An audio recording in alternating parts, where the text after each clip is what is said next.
தனம் தரும் கல்வி தரும் ஒரு நாளும் தளர்வறியா மனம் தரும் தெய்வ வடிவம் தரும் நெஞ்சில் வஞ்சமில்லா இனம் தரும் நல்லனவெல்லாம் தரும் அன்பர் என்பவர்க்கே கணம் தரும் பூங்குழலால் அபிராமி கடை கண்களை. இன்றைக்கி நம்ம ரொம்ப முக்கியமான ஒரு சப்ஜெக்ட் பேச போகிறோம். இதை ஸ்கிப் பண்ணாமல் பாருங்கள். இந்த சப்ஜெக்ட் பார்க்கும்போது உங்கள் ஜாதகம் உங்கள் கையில் இருந்தால் ரொம்ப நல்லது. அப்படி இல்லைன்னா இந்த சப்ஜெக்டை ஒரு தடவை கேட்டுட்டு பிறகு உங்கள் ஜாதகத்தை வச்சு இன்னொரு தடவை கூட பாருங்கள். உங்களுக்கே பல விடைகள் உங்களுக்கு புரிய வரும். ஒரு கோர்ட்டில் ஒரு கேஸை என்ன பண்ணுவாங்கன்னா திடீர்னு முடிச்சு வைப்பாங்க. முடிச்சு வைக்கிறதுனா என்ன? சரி, ஒன்று அந்த சம்மந்தப்பட்டவங்க யாராவது ஒருத்தவங்க வாபஸ் வாங்கிடுவாங்க. வாபஸ் வாங்கிட்டாங்கன்னா என்ன பண்ணணும்? அதுக்கு பிறகு அதை வாதாட முடியாது. அதனால் என்ன பண்ணுவாங்கன்னா முடிச்சு வைப்பாங்க. இப்படி தான் நடக்கும். அப்போ பரஸ்பரம் சரி இதுக்கு பிறகு இது ஒன்று வேணால் நம்ம சமாதானமாகிடுவோம் அப்படிங்கிறதுக்கு தான் முடிச்சு வைக்கிறது. இந்த முடிச்சு வைக்கிறதுக்கு முன்னாடி அவங்க ஏன் வாபஸ் வாங்குறாங்கன்னா, ஒன்று அவங்க தவறை உணர்ந்திருப்பார்கள். சரி, நம்ம எப்படி இனிமேல் நம்ம நடந்துக்கணும், நம்ம மேலே சில தப்பு இருக்குது, அதனால தான் இது நடந்துருச்சு, இனிமேல் நம்ம இந்த தப்பை இல்லாமல் இருந்தால் நம்ம நல்லா இருப்போம் அப்படின்னு இப்படி அவங்க குற்றத்தை ஒன்று ஒத்துக்கணும். இல்லை தான் மேலே ஒரு தவறு இருக்குன்னு தெரிஞ்சு அதை மாற்றிக்கிறதுக்கு முயற்சி பண்ணணும். அப்போ தான் வாபஸ் வாங்குவாங்க. அப்போ தான் இது முடிச்சு வைக்கப்படும்.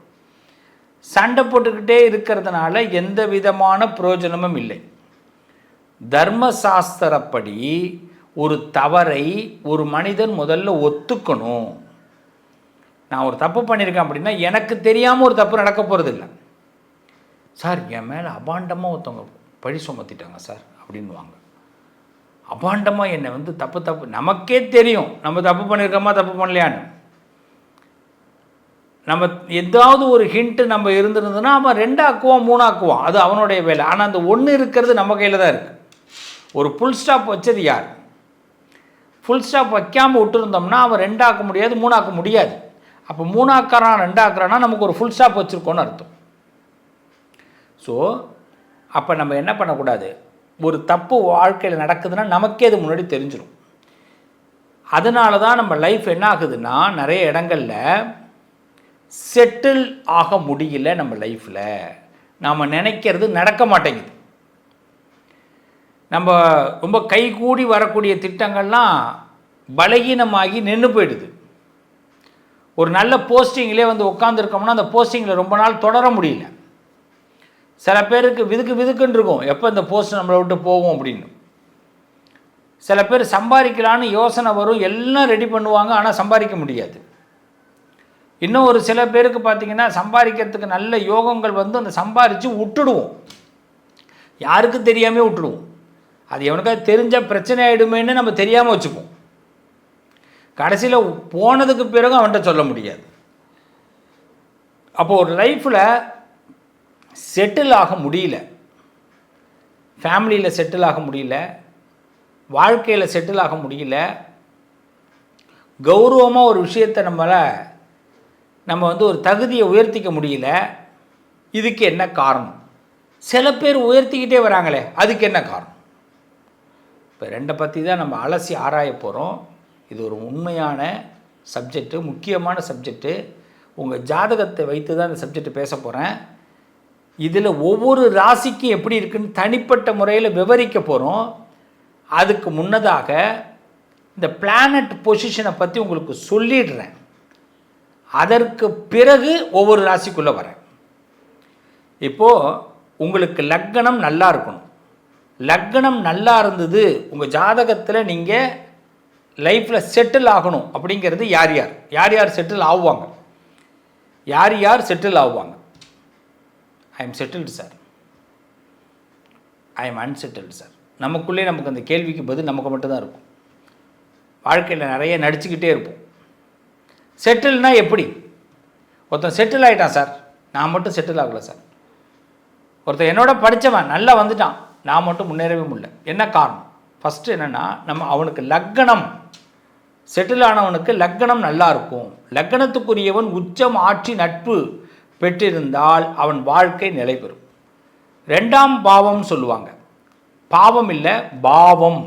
பாவம்ங்கிறது வேற, பாவம்ங்கிறது வேற. 2ஆம் பாவம் பார்த்தீங்கன்னா செல்வம், குடும்பத்தை குறிக்கும். இதில் குரு, சுக்கிரன், புதன் போன்ற சுபகிரகங்கள் இருந்தால் அவனும் வெற்றி பெறுவான், செல்வம் நிறைய கிடைக்கும், குடும்ப வாழ்க்கை நல்லாயிருக்கும். 4ஆம் பாவம் ஒருத்தனுக்கு சொந்த வீடு, மன நிம்மதி கிடைக்கணும்னா, அவனுக்கு மன அமைதி கிடைக்கணும்னா 4ஆம் பாவத்துக்குரிய கிரகங்கள் இருக்கணும். 7ஆம் பாவம் தான் ரொம்ப முக்கியம். கூட்டாளிகள், கல்யாண வாழ்க்கை. சில பேர் கல்யாணமே நடக்காது, சில பேர் கல்யாணம் நடந்து கஷ்டப்படுவான், சில பேருக்கு கல்யாணம் கூட்டாளிகள் அமைய மாட்டாங்க. அப்படி இதெல்லாம் சரியாக அமைஞ்சால் தான் நமக்கு குடும்ப வாழ்க்கை நிலை பெறும். அப்போ 7ஆம் பாவம் ரொம்ப பார்த்துக்கணும். அடுத்த 10ஆம் பாவம் நம்ம பார்க்க வேண்டிய பாவம் லக்னம், 2ஆம் பாவம், 4ஆம் பாவம், 10ஆம் பாவம். 10ஆம் பாவம் தொழில் சம்பந்தப்பட்டது. இதில் சூரியன், சனி, புதன் இவங்கெல்லாம் வலிமை பெற்றிருந்தால் ரொம்ப நன்மை. அவங்க ரொம்ப பொசிஷன் வலிமையாக இருக்கணும். அடுத்த 11ஆம் பாவம் லாபத்தை நோக்கியது. இது இல்லாமல் ஒரு ஜாதகத்தில் குரு வலிமை பெறணும், சனி வலிமை பெறணும். இப்படி இருந்ததுன்னா அந்த ஜாதகம் செட்டில்டு, நிரந்தரமான நல்ல பலனை பார்க்க முடியும். இந்த அன்செட்டில்டு எப்படிங்க கண்டுபிடிக்கிறது? ரொம்ப சிம்பிள். லக்னாதிபதி, நல்ல கவனிங்க, லக்னத்துக்கு அதிபதி 6, 8, 12 அந்த பாவங்களில் பலவீனமாக இருந்தால் அவங்க அன்செட்டில்டு தான். அதுக்கு சில மாற்று முறைகளை கையாண்டால் தான் செட்டில் ஆக முடியும். இன்றைக்கி தெரிஞ்சுக்கிட்டிங்கன்னா உடனடியாக அது மாற்று முறைகளுக்கு என்னன்றதை ஜோதிட ரீதியாக உள்ளே போங்க, அப்போ தான் கண்டுபிடிக்கலாம். 10ஆம் பாவம் அதோட அதிபதி இந்த ராகு, கேது, சனி, செவ்வாயோடு தொடர்பு கொண்டாலோ பார்த்தாலோ சேர்ந்தாலோ அவங்களுக்கு பிஸ்னஸ் லாபம் கிடையாது. வேலையில் மாற்றம் நடந்துக்கிட்டே இருக்கும். ஒரு தொழில் ஒன்றா இருக்க முடியாது, தொழில் மாறிக்கிட்டே இருக்கும், வேலை மாற்றிக்கிட்டே இருக்கும். அதுமாதிரி 2ஆம் பாவம் பாதிக்கப்பட்டா, 2ஆம் பாவம் பாதிக்கப்பட்ட லக்னத்துக்கு 2ஆம் பாவம் பணம் தங்காது. 4ஆம் பாவம் பாதிக்கப்பட்டா இடம் மாறிக்கிட்டே இருக்கணும், ஒரு நிரந்தர பிளேஸ்மெண்ட் இருக்காது. 7ஆம் பாவம் பாதிக்கப்பட்டா இல்லற வாழ்க்கை நல்லா இருக்காது, கூட்டாளிகளோடு பிரச்சனை ஏற்படும், கூட்டாளிகளால் பிரச்சனை ஏற்படும். 8ஆம் பாவம் வலுப்பெற்று சுப பார்வை இல்லாமல் இருந்ததுன்னா எதிர் மாற்றங்கள் தான் நிறைய நடக்கும். முதல்ல நல்லது நடக்கிற மாதிரி நடந்து கவுத்து விட்டு போயிடும். அதாவது ஏற்றம் இறக்கம். இதை விட ரொம்ப முக்கியம் 12ஆம் பாவம் அதிகமாக செயல்பட்டதுன்னா அவங்களுக்கு அலைச்சல், செலவு, வெளிநாடு போயும் பிரயோஜனம் இல்லாமல் இருக்கும். ஸோ இதுதான் ஜோதிடத்தில் சிம்பிளாக நீங்கள் தெரிஞ்சிக்க வேண்டியது. இப்போது மேஷத்துக்கு எப்படி இருக்கும், ரிஷபத்துக்கு எப்படி இருக்கும், அது வரை மீனம் வரைக்கும் எப்படி இருக்குங்கிறத பற்றி உங்கள் ராசியில் நான் உங்களுக்கு நீங்கள் செட்டில் ஆகணும்னா உங்கள் கிரகங்கள் எப்படி இருக்கணும், அன்செட்டில் ஆகிறதுக்கு எப்படி இந்த கிரகங்கள் இருக்குங்கிறத பற்றி தெளிவுபடுத்த போகிறேன். வாங்க உள்ளே போவோம். வாழ்த்துக்கள். எல்லோரும் இன்புற்றிருக்க வேண்டும் என்று நினைக்கக்கூடிய கும்பராசி அன்பர்களே, கும்பராசியை பொறுத்தவரை குதூகலமாக இருக்க வேண்டும், குற்றங்கள் மீது நம்பிக்கை வைக்க வேண்டாம், குற்றம் இல்லாமல் இருக்கணும் அப்படின்னு நினைக்கக்கூடியவர்கள். ஏன் நம்மளை ஒருத்தவங்க குற்றம் சொல்லணும், ஏன் ஒருத்தவங்க நம்மளை தவறாக சித்தரிக்கணும், ஏன் ஒருத்தவங்க நம்மளை தப்பாக பேசிடணும் அப்படின்னு ரொம்ப நினைக்கக்கூடியவர்கள் கும்பராசிக்காரர்கள். ஆனால் கும்பராசிக்காரர்களுடைய சோதனை என்னென்னா, அவங்க மேலே யாராவது ஒருத்தவங்க குற்றம் சுமத்துவாங்க, ஏதாவது ஒரு பாதிப்புகளை ஏற்படுத்துவாங்க. இதுதான் எப்பயுமே கும்பராசிக்கு தொடர்ந்து நடக்கக்கூடியது. எதை வேண்டாம் என்று வெறுக்கிறார்களோ அதுதான் திரும்பி ஜிங்கு ஜிங்குன்னு கும்பராசிக்கு முன்னாடி ஆடிட்டு போகும். சார் ஒருத்தவங்க நான் சந்திக்கவே கூடாதுன்னு நினச்சேன் சார், அவனை தான் சந்திக்கிற மாதிரி இருக்குது. அப்போ கும்பராசிக்காரவங்க செட்டில் ஆகிறது, செட்டில் ஆகாமல் இருக்கிறதுங்கிறது யார் கையில் இருக்குன்னா, யாரோட பழகிறார்களோ அவர்கள் கையில் இருக்குது.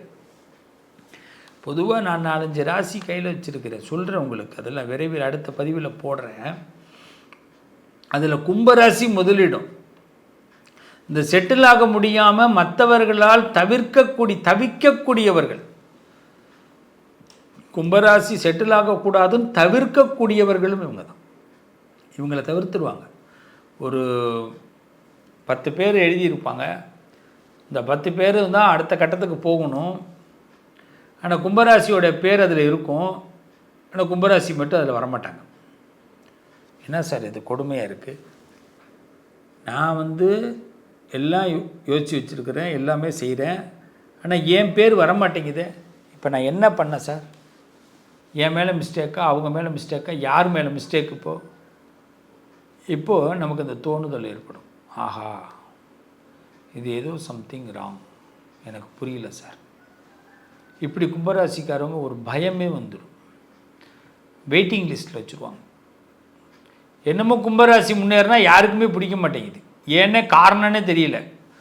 அவங்க முன்னேற்றம் ஒன்றும் திடீர் லக்கிலலாம் வராது, கடுமையான உழைப்பில் தான் கும்பராசிக்கு முன்னேற்றமே வரும். அப்போ செட்டில் ஆகிறதுக்கு இவங்க நிறைய சிரமப்படணும். அதில் இவங்களுக்கு ஜாதக ரீதியாக கிரகங்கள் அவுட் ஆகிடுச்சுன்னா இவங்க இன்னும் டவுன் ஆகிடுவாங்க. அப்படி எந்தெந்த கிரகங்கள் அவுட் ஆகக்கூடாதுன்னா, முதல்ல சனி பலகீனம் ஆகிடக்கூடாது. கும்பராசிக்கு சனி பலவீனம் ஆகிட்டாருன்னா டெய்லி ரொட்டீனே இவங்களுக்கு கெட்டு போயிடும். பொதுவாக கும்பராசிக்காரவங்களுக்கு டெய்லி ரொட்டீன் சரியாக இருந்தால் தான் நல்லாயிருக்கும் வாழ்க்கை. டெய்லி ரொட்டீன் சரியாக இல்லைன்னா கும்பராசிக்காரவங்க படாத பாடுபடுவாங்க. என்ன சார் வாழ்க்கை எனக்கு பிடிக்கவே இல்லை, நான் வந்து டெய்லி நல்லா இருக்கணும்னு தான் ஆசைப்பட்றேன், எனக்கு ஏதாவது ஒரு இடைஞ்சல் வந்துடுது சார். சின்ன இடைஞ்சல் வந்துட்டால் கூட கும்பராசியால் வந்து மைண்டு டவுன் ஆகிடுவாங்க. அன்றைய நாளே ஒர்க் அவுட் பண்ண முடியாது.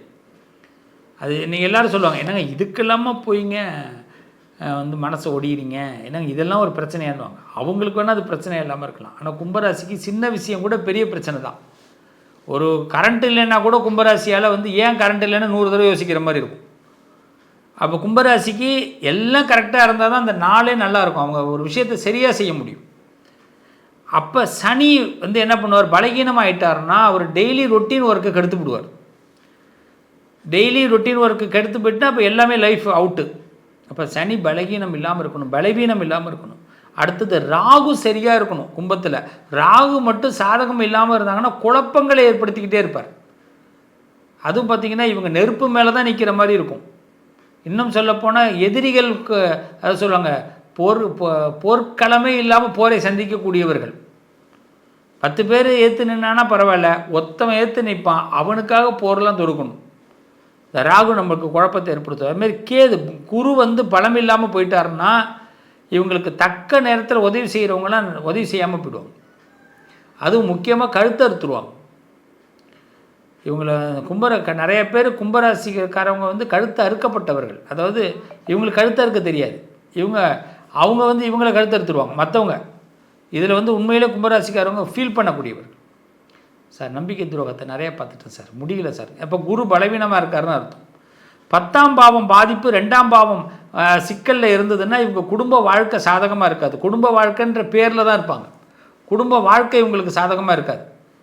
அதேமாதிரி 10ஆம் பாவம் வந்து பாதிக்கப்பட்டிருக்கு அப்படின்னா தொழில் ரீதியாக இவங்க சம்பாரித்து இவங்களால் ஒன்றுமே 10 ரூபா செலவு பண்ணிக்க முடியாது. இவங்க ஆசைப்பட்டது எதுவுமே பண்ணிக்க முடியாது, யாருக்காவது கொடுத்துட்டு போயிட்டுருக்க வேண்டியதுதான். இவங்க வந்து 10 ரூபா கூட இவங்களால் செலவு பண்ணிக்க முடியாது. ஆனால் சம்பாதிக்காமல் இருக்கவும் முடியாது, மனசு விடாது, மனசும் கேட்காது. மற்றவங்களை வஞ்சம் தீர்க்கிறது, இல்லை இன்னொருத்தவங்களை வந்து வச்சு செய்கிறது, இல்லை இவங்களுக்கு இவங்க ஏதோ கெட்டு போகணும்னு நினைக்கிறது இவங்களால முடியாது. துரோகம் பண்ணவங்க, அதாவது எதிரிகளை அதிகமாக சந்தித்ததை விட துரோகிகளை அதிகமாக சந்திக்கக்கூடிய விஷயங்கள் தான் குரு பலமின்மை.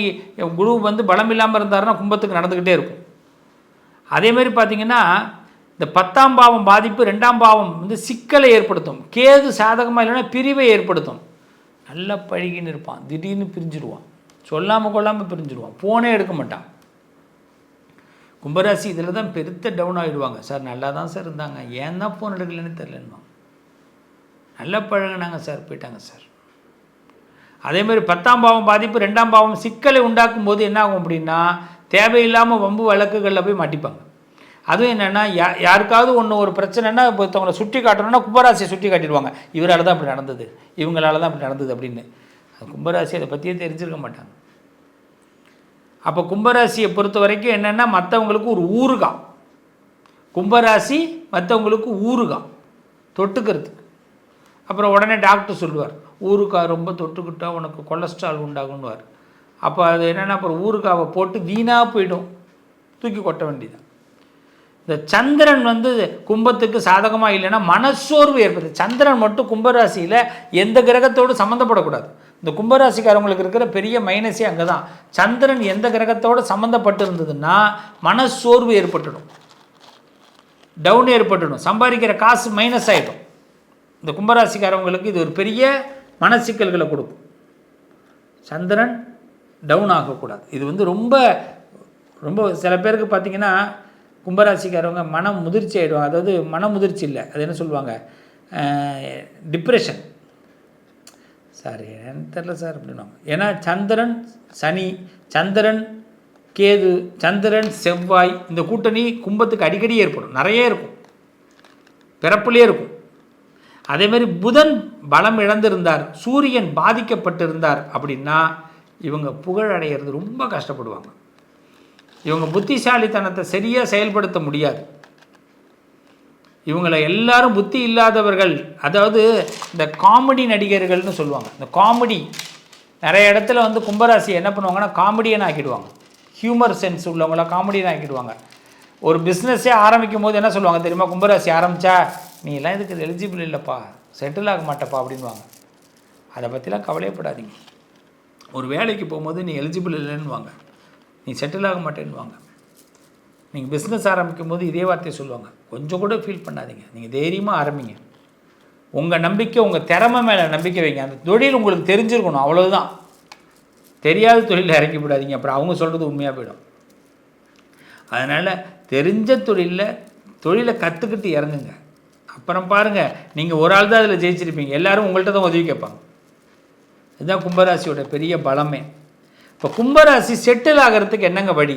ஃபஸ்ட்டு வந்து சனி பகவான் நல்ல வலிமையாக இருக்கணும். உங்கள் ஜாதகத்தில் சனி மட்டும் வலிமையாக இருந்தால் சட்ட ஓட்டைகளை கூட பூந்து வெளியில் வரலாம். உங்களுக்கு எந்த பிரச்சனை இருந்தாலும் உங்களை ஆண்டவன் காப்பாற்றிடுவார். சனி வலிமையாக இருக்கணும். அதுமாரி குரு பார்வை கிடச்சிதுன்னா நண்பர்கள் உதவி பண்ணுவாங்க.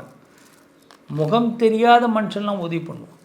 முகம் தெரியாதவனால் உங்களுக்கு முகவரி கிடைக்கும். கும்பத்திற்கு முகம் தெரியாத மனுஷங்களால் முகவரி கிடைக்கும். அதுமாரி 10ஆம் பாவம் பலம் பெற்றிருந்தால், 11வது பாவம் பலம் பெற்றிருந்தால், 10ஆம் பாவம் 11வது பாவம் பலம் பெற்றிருந்தால் லாபமும் பதவியும் கிடைக்கும். அரசாங்க பதவி, ராஜாங்க பதவி கண்டிப்பாக கிடைக்கும். 10ஆம் பாவம் பலம் பெற்று இருக்கணும். அதுமாரி ஒரு பதவி கிடைச்சா உங்கள்கிட்டேருந்து பிடுங்கவே முடியாது. உங்களை தூக்கி ரீப்ளேஸ் பண்ண முடியாது. டக்குன்னு நீங்கள் தான் அங்கே தான் இருப்பீங்க. அந்த பதவியை யோகவஸ்தாலியாக மாற்ற முடியும். ஆனால் அதை 10ஆம் பாவம் 11ஆம் பாவம் சாதகமாக இல்லைன்னா உங்களை தூக்கி எறிஞ்சிடுவாங்க. அதுதான் நான் சொல்கிறேன். அதேமாதிரி இன்னொரு விஷயம், இந்த ஜாதகத்தை பொறுத்த வரைக்கும் கும்பராசிக்கு புதன் பலம் பெற்றிருக்கும்போது, சூரியன் வலிமை பெறும் பொழுது, சந்திரன் உங்களுக்கு குரு என்ன பண்ணுவாங்கன்னா, இவங்கெல்லாம் சாதகமாக இருந்தால் நட்பு வட்டாரத்தை பெருக்குவார்கள். இந்த நட்பு வட்டாரங்கள் பெருக்கும்போது உங்களுக்கு மிகப்பெரிய நன்மைகள் உண்டாகும். ஒரு எதிர்பார்க்காத ஒரு சக்ஸஸ்ஃபுல் பாயிண்ட், என்ன டாஸ்க்கு கொடுத்தாலும் உங்களால் அதை சக்ஸஸ் பண்ண முடியும். ஒரு டாஸ்க்கை ஒரு டாஸ்க்கு ரொம்ப ரிஸ்க்கான டாஸ்க்குங்க, அந்த டாஸ்க்கை நீங்கள் அசால்ட்டாக கொண்டு வர முடியும், சக்ஸஸ் பண்ண முடியும். அதுதான் கும்பராசி. அதேமாரி பார்த்திங்கன்னா சந்திரன் வந்து அமைதியை கொடுக்கக்கூடியவர். நீங்கள் ஏதாவது உங்களுக்கு ரொம்ப குழப்பமாக இருக்குது அப்படின்னா ஒரு 5 நிமிஷம் போய் உட்காந்துருங்க. உங்களுக்கு முக்கியமாக பார்த்திங்கன்னா சில்னஸ் இருக்கணும், உடம்புல ஒரு சில்னஸ் ஏற்படணும், உடம்புல ஒரு கூலிங் இருக்கணும், உள்ளுக்குள்ளே குடிக்கிறதும் லைட்டாக கூலிங் இருக்கணும், சில்னஸ் இருக்கணும். போய் ஒரு உட்காந்துருங்க ஒரு 5 நிமிஷம், அப்படியே அமைதியாக இருங்க. அப்புறமா முகத்தை அளவுங்க, ஃபேஸ் வாஷ் பண்ணுங்கள், நல்லா 2 தடவை சோப்பு போடுங்க, ஒரு டர்க்கி டவல் வச்சு தொடங்க, அவ்வளோதான். ஏஞ்சி வெளியில் போங்க. அதுக்கு பிறகு நீங்கள் தான் சக்ஸஸ். அந்த 5 நிமிஷத்தில் உங்களோட மைண்டை வந்து கொண்டு வரலாம், கண்ட்ரோல் பண்ண முடியும். ஏன்னா அந்த சந்திரன் நல்லா இருந்தாருன்னா, அதேமாரி சூரியன் நல்லா இருந்தாருன்னா பெரிய மனுஷங்களுடைய டையப்லாம் கிடைக்கும், பெரிய மனுஷங்களுடைய பாராட்டுகள் கிடைக்கும். அதேமாதிரி பார்த்திங்கன்னா குரு தசை உங்களுக்கு நல்ல நட்பு வட்டாரத்தை கொடுக்கும். குரு தசை, சனி தசை உங்களுக்கு யோகத்தை கொடுக்கும்.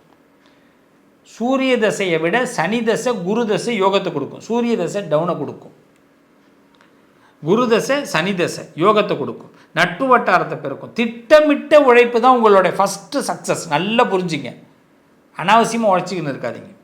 இன்னிலேருந்து தெரிஞ்சிங்க, கும்பராசிக்காரவங்க செட்டில்மெண்ட் ஆகணும்னா அனாவசியமாக உழைக்கக்கூடாது, சும்மா வேலை பார்த்துட்டு இருக்காது.